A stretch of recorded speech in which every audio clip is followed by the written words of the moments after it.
Hello guys! Good evening! Nagbabala yung lingkod. Chomar Pelorian, nabayagan ka abroad pero di pa bumaknang. Ayan guys, today's video guys, i-share ko sa inyo, magluluto tayo ng ginisang lentil beans na tinatawag. Parang munggo to siya guys, pero maraming species to. Yellow, purple, green, brown, at saka yung black. Ayan. So ayan, intro, pasok!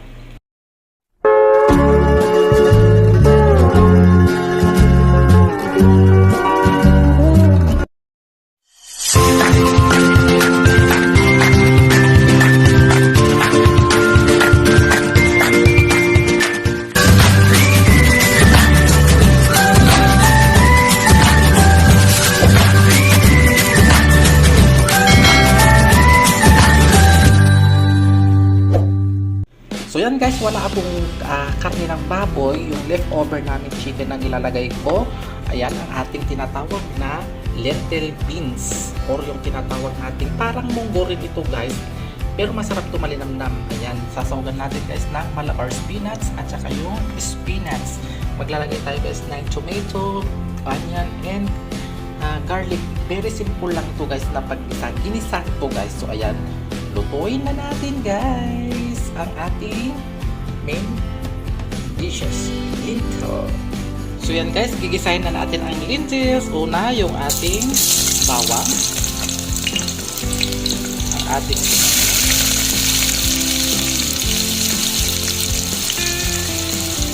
so ayan guys, keep lang guys, yung lentils hindi ko pinakuluan, binabad ko lang siya ng 1 hour.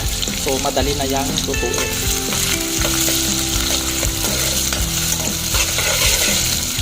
So ayan, i-brown lang natin yung ating main ingredients, then lagay natin yung tomato, then yung ating leftover na chicken lechon. So next guys, yung ating tomato. Ayan, lutuin natin maigi yung tomato. Then ilagay na natin yung leftover natin kamay ng manok kasi luto naman na yan. Then tatakpan natin, then saka natin ilagay yung lentil.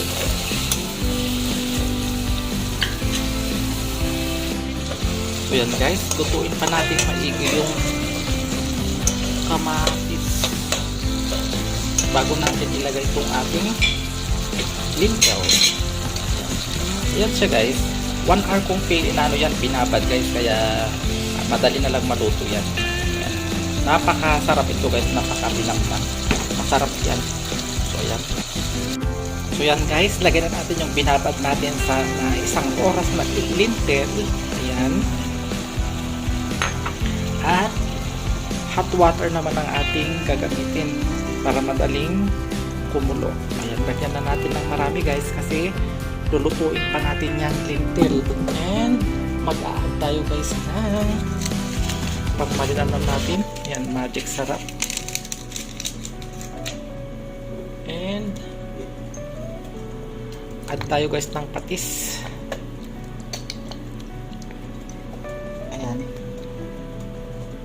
And kapag kulang mamaya yung guys, mag-a-add tayo konti ng asin. Yan, timplahan natin ulit mamaya. At halu-haluin natin guys para madaling maluto. Para yung lasa ng ating manok ay Ayan. So kaya dinamihan ko ng sabaw guys kasi hindi pa luto yung lentil. Pakukuluan pa natin yan ng maigi. So yan. Lutuin natin siya ng within 10 minutes. So yan guys, tignan natin yung lentils kung okay na siya. Ayan, ang sarap ng sabaw oh. Wow! Tikman natin yung guys. Sakto lang yung lasa guys. So lagyan na natin yung mga gulay. Ayan, itong gulay guys ay galing sa ating garden. Yan yung ating Malabar spinach or tinatawag nating sa mga Ilocano kupay. At ito naman yung spinach guys.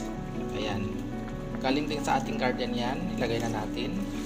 At itong malunggay, mahuhuli na itong malunggay. Ayan. So ilubog lang natin guys itong Malabar spinach at saka yung spinach para madaling maluto, para kakain na tayo. Ayan.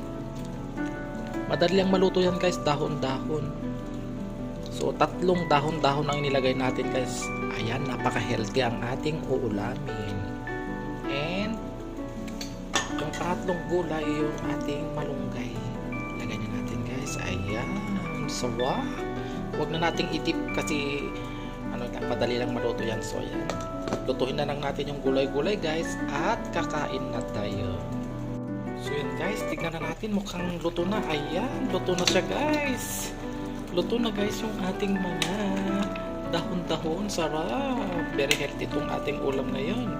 Ayan, kakain na tayo guys.